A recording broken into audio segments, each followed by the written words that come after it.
Hey folks, Ryan here from Mr. House Gaming, and this little video is a little bit long overdue, and I apologize for that. We got really busy this past weekend here, but Plaid Hat Games decided to throw us a slight little curveball, gave us a second preview of cards for the next Ashes Reborn Red Rings expansion, the Siege of Lordswall.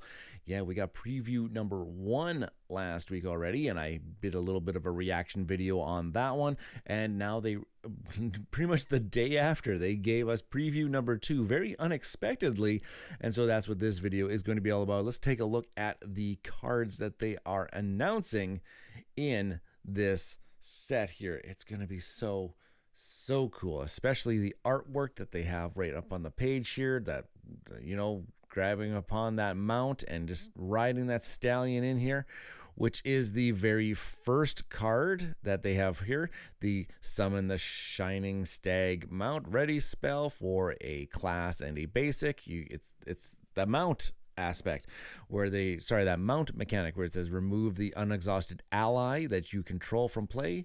You're going to put the Shining Stag mount onto it, and then you're going to put that ally face down underneath it, so that you have this nice big bad boy, the Conjuration itself, with an attack 2, life of 2, nice stats, and also comes with the ability, armed when this unit comes into play, you may choose a divine die in your exhausted pool and resolve its dice power without paying its cost.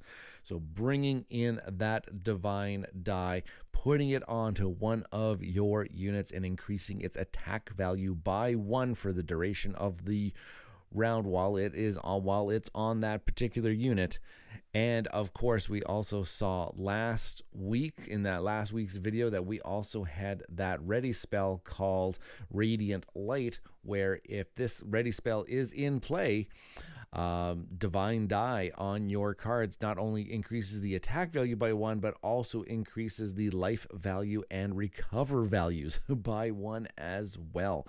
So I'm going to expect that Radiant Light is going to be a must-have card for Divine Die decks, most likely going forward. It is a very nice ability to have for the duration of the turn, and it's going to possibly combo with some other things. And of course, this also has dismount. When this unit is destroyed, that ally that was once underneath it comes back into your hand in order to play out once again, which may combo a little bit, probably why they decided to preview the next card, which is the Terra Herder. For a class die, you get to put them out. They attack 1, life 1, recover 1. Kind of a nice little basic stat line here.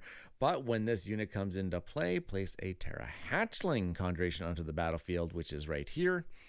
It has an attack of 0, life of 1, and it says when this unit is declared as an attacker, if its current attack value is greater than its printed attack value, you may deal 1 damage to a target unit an opponent controls.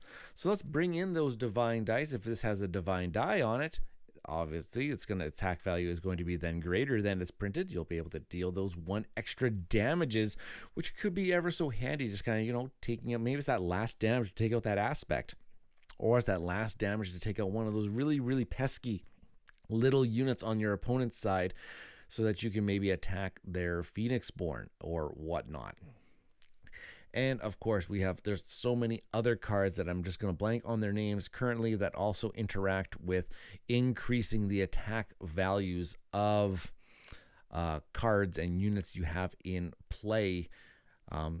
Works really nicely with this one. And of course, you can use the Terra Herder as an ally that you can, you know, they could mount onto that stag.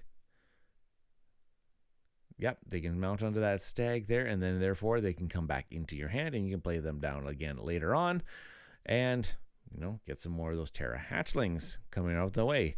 Yeah, we saw this we saw this a little bit too in Xander's deck, which they are referencing here in Xander's Friends from Valen. They had the Raptor Herder as well, which kind of did the same thing, which brought in a Raptor Hatchling. So we're kind of getting that little combo once again. And this, I'm not a big Raptor Herder player type thing, but I can definitely see where maybe, I don't know, I'll have to play around or look at what people are saying online of what they're thinking of this particular combination of units. But one that I'm very excited for, this is the combination that I'm really excited for, the Hand of Spear, Hand of Shield combination. So for a class and a basic, you are going to be able to summon this, bring out this ally, this Hand of Spear, which has an attack 2, life 1, recover 1. And when this unit comes into play, you're going to put the Hand of Shield conjuration onto it as well. So for 2 dice, you get the 2 units out here.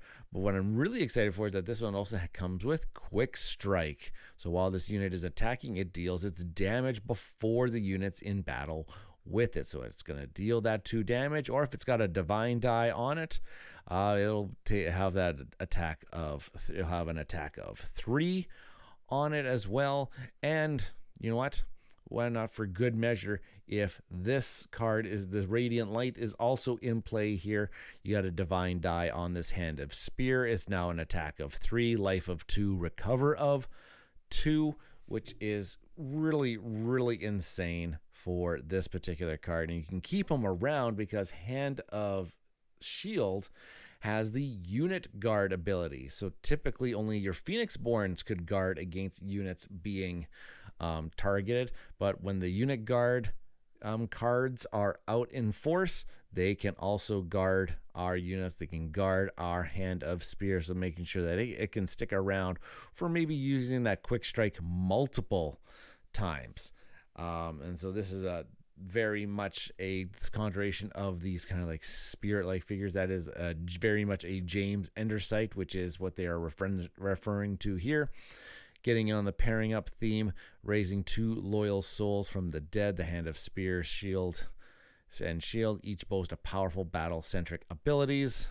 I really, really, really like it. I'm excited for that. And of course, we're seeing this card play of a unit bringing in another unit and a unit bringing in another unit style of play, because that the Siege of Lordswall expansion is boasting that the Chimera is going to be able to attack in hordes. It's going to be able to attack with multiple units at the same time, at least from the kind of like little teaser image we saw on the really original teaser for the next set here. So we're going to need to have lots of units maybe in play to guard that and block those attacks against our Phoenixborns. And this is ways to go wide on our fields, is having these units that are bringing in other units. And this is a really nice pairing. Hand of Spear, Hand of Shield. I'm going to really want to play around with that one a lot.